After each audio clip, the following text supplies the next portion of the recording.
Welcome back. Today we're going to talk about a game called Dreamless. Dreamless is an indie horror game developed by Setone Games and published by La Mancha.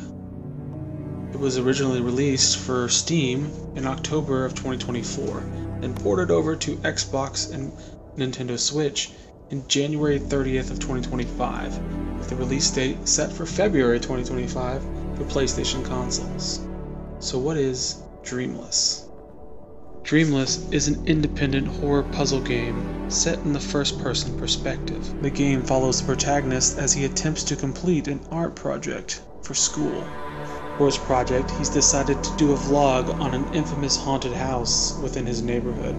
A dark history overshadows this house, mostly based on rumors and mythos. Yet our protagonist decides he's going to go ahead and film his stay in this house overnight.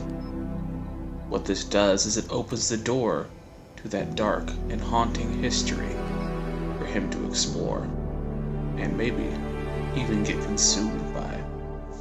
Throughout my playthrough of this game, there's this palpable sense of horror.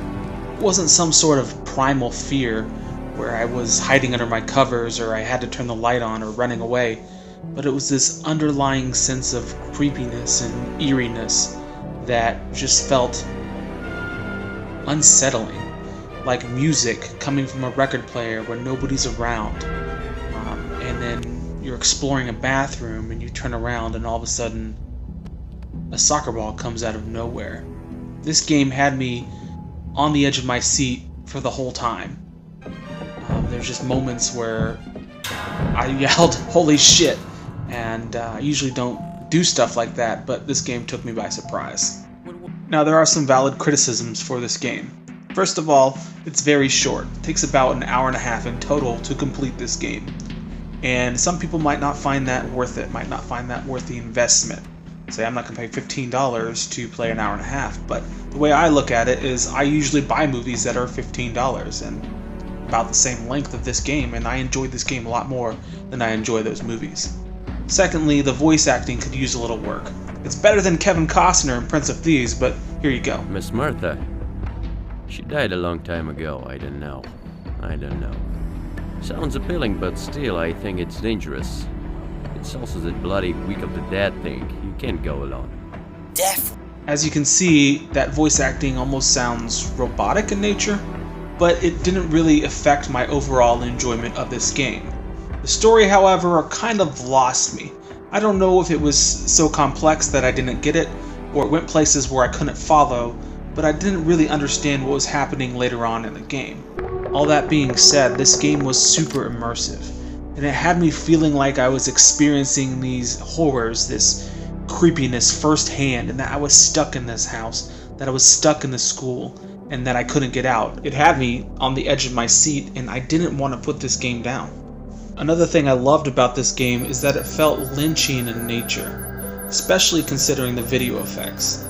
They weren't some super inflated, big budget, high quality effects, but they were these like lower quality, lower budget effects that I saw abundant in Twin Peaks, and it was unsettling. You had these mannequins that were vibrating on the side, you had floating lights of people, and it was really cool to experience that the wonderful universe of Twin Peaks, or that feeling throughout this game.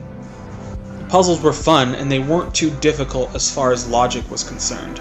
Overall, they added to the experience of the game and made it all the more enjoyable. I will say that I did get super frustrated with this maze puzzle. It felt like the controls were off and I couldn't control it the way I wanted to. That being said, it took me 20 or 30 attempts to complete, but every time I attempted it, I got further. And once I did complete it, it felt really good. It felt like an accomplishment. For the sake of full disclosure, I received a review copy of this game from the publisher through Keymailer, and I love supporting indie games, so I highly recommend, if you love supporting indie games, to go ahead and pick this game up. If you want to pay less, pick it up on Steam. If you want the console experience, do so. Overall, I'm going to give this game a score of 7. 6 objectively, 8 subjectively. I really enjoyed this experience, and if you like these kind of games, I highly recommend it. All that being said, thanks for taking the time to watch this. I hope you consider picking up this game in the future.